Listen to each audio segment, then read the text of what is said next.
The Central Committee of the party has this morning held a meeting to deliberate on the ongoing crisis in Kenya. This meeting is happening at a most difficult time for our country. The head of state himself has tried to distance his regime from these killings, injuries and abductions, instead conjuring up theories when everyone can see the blood on his hands. We have the most callous, insensitive and obtuse regime in the history of Kenya. It is no wonder that chants of Ruto must go are ringing out all across our land. Government must never abdicate its responsibility to protect life and the property of its citizens. And if it does, as Ruto has done, it deserves to go. As a party that was founded on the tenets of social justice, we shall walk the journey of bringing about justice and accountability for all of the regime's crimes since they took power. We stand with the people in their quest to liberate themselves politically, socially, and economically. Kenyans asked us to stand with them against the punitive tax proposals in the finance bill, and we did. Of the 115 members of the National Assembly who stood with the people and voted against the bill on the floor, 73 were in fact members of ODM. We applaud these great patriots and thank them for being true representatives of the people. As a party, we celebrate you for being on the right side of history. We are acutely aware that it is time for all of us in the political leadership to begin to listen. Listen to what the people are saying and not to our own voices. The young people have spoken in plain language that should be clear to everyone. Let's not be vague. Let's just do what the young people are telling the government to do. Number two, we consider this to be Kenya's last best chance. The youth have given our country our last best chance. We either seize it and swim with it by implementing all their demands, or we ignore it and sink the country altogether. Number three, that the Kenya Kwanza regime must take full responsibility for all the deaths, injuries and destruction of property arising from the violent suppression of peaceful protests. The president must publicly direct his security organs to forthwith seize the ongoing abductions, an exercise that we believe is being undertaken with his full approval and the approval of the state. He must account for and order the release of all detainees abducted by these security agencies. Number four, that the Independent Police Oversight Authority must expedite investigations into all these incidents. As a mass movement that has been on this journey of true liberation for a long time, we know how difficult it is to achieve some of the things that we have seen you do. You have absolutely earned our respect as a party, and we salute you. As believers in the right to peaceful protest as enshrined under Article 37, we condemn in the strongest terms possible the abuse of police power in the deployment of violent suppression techniques on innocent and armed protesters. Our position is that no one has to die in exercise of the rights under Article 37.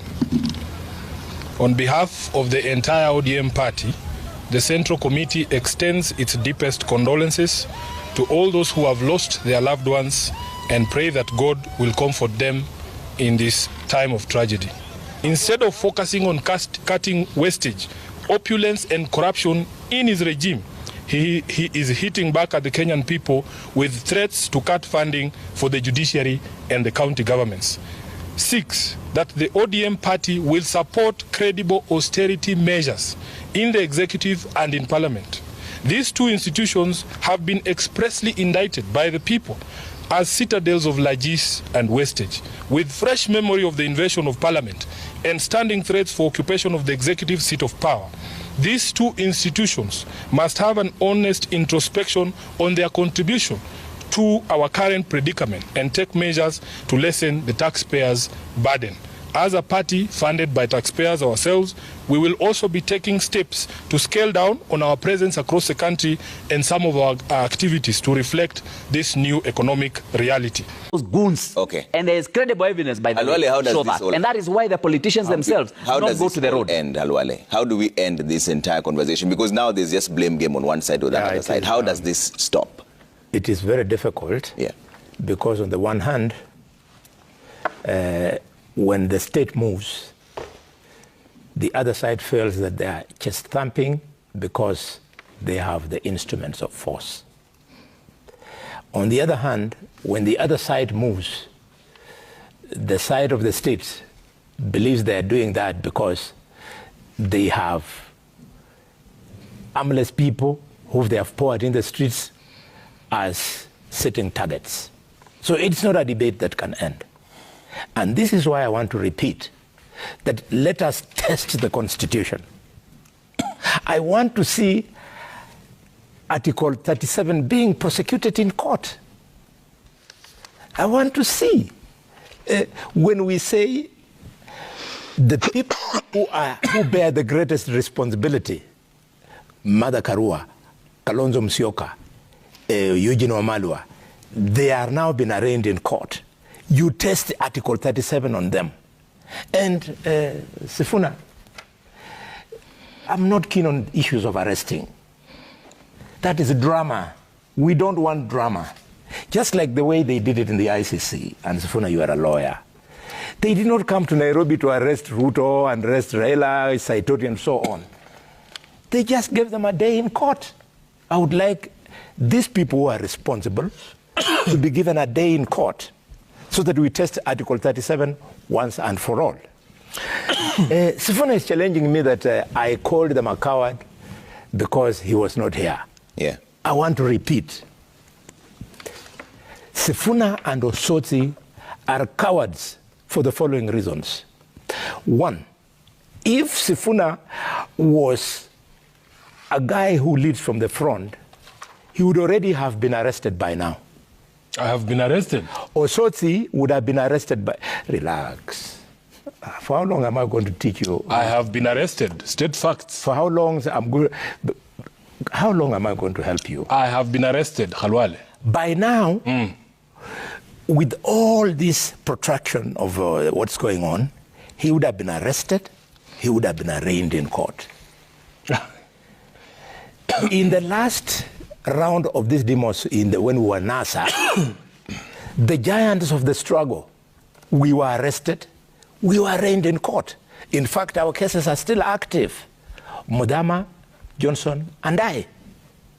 But the cowards, they hide behind so that they then speak about, let's go to court, get a bond for them, I'm a lawyer, and what have you. One, you're cowards. You don't lead from the front. Number two, when it comes to parliament, Osotsi and Sifuna are cowards. They don't face us to debate. They walk out of the house. Instead of sitting there in the house, prosecuting their side of the debate and defeating us. Even if we are going to defeat them because of numbers, let us have their say. And we have our way. Cowards, they ran away from parliament. The biggest test of your cowardice, Sifuna, not Osotsi. You are the Secretary General of ODM. You cannot face Raila. When we were working with Raila as NASA, because we are not cowards, we faced him in the eye and we told him, we've come this far, but sir, when it comes to you taking an illegal oath, we disagree. We disagreed with Raila. And do you know why Osotsi? Not Osotsi. Osotsi is okay. Why Sifuna cannot face Raila? Because Sifuna is not electable. Sifuna is a beneficiary of ethnic mobilization in Nairobi. Sifuna was not being elected as Sifuna, but because Raila was mobilizing the Luhya community in Nairobi, they had to put there a name. But left on his own in Bungoma, he was defeated 3 times. He is not electable. So, Sifuna, with due respect, when you want to talk about balls, don't talk about balls of a cockerel. Talk about the balls of a man. Okay. Let Sifuna respond.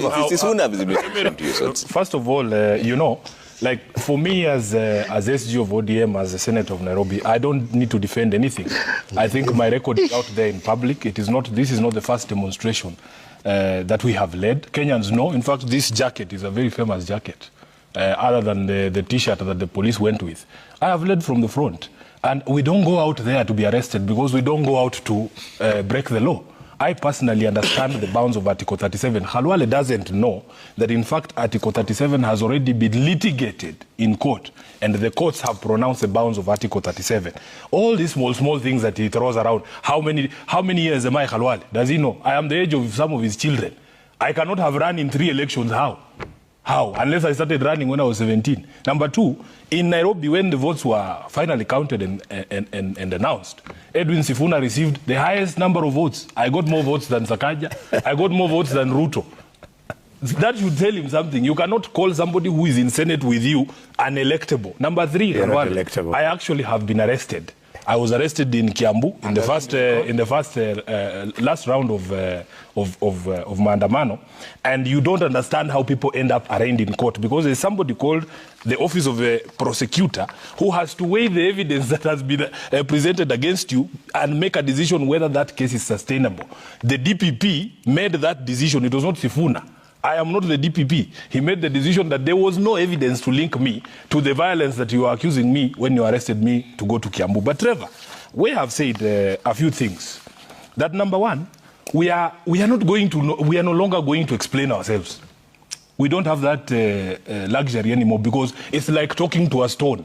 Somebody here says, oh, your MP was absent during the vote. Talk about the vote you took yourself, Kagushia, because that was a positive step you took to impose a pain on your people. I can assure you, Kagushwa, that if you went to your own constituency right now, your people don't support the decision that you took, because they have told us that they are unhappy with the extra taxation that was taken. Even if all our members were present, and we have seen it even in the Senate, Trevor, I was not elected to convince people to do the right thing. The right thing should come to you as a matter of course. Nobody is there to persuade Khalwale to vote for extra allocation of money to Kakamega County. When the bill comes, Trevor, can you imagine what these people are saying? A bill has come, you are a senator, you are elected to do only one job, to get extra money for your county. Our own committee in Senate has said, let us give counties 407 billion shillings. Ati Sifuna is expected to be there on the floor to convince Khalwale to add money to his own county of Kakamega. That money is not coming to Sifuna. Khalwale votes to deny Kakamega money. Then he comes here to tell people that, oh, Sifuna is a coward. You are the biggest coward. Where is the money? You are the biggest coward, because you cannot, in the face of your the choice between the rights of your own people, Kagushia, and the directive that you have received from State House, you chose to capitulate because you fear William Ruto. Who's the coward here? Number 2, Trevor, we have spoken about defacing Raila. I have said here before that I wish we allowed cameras in ODM meetings, because Raila has created an environment where people can speak freely. He ran away from the oath of office, the swearing in of Raila, and is accusing me, who was present, to swear in Baba because we believe Baba won the election, of cowardice. I mean, what logic do these people employ?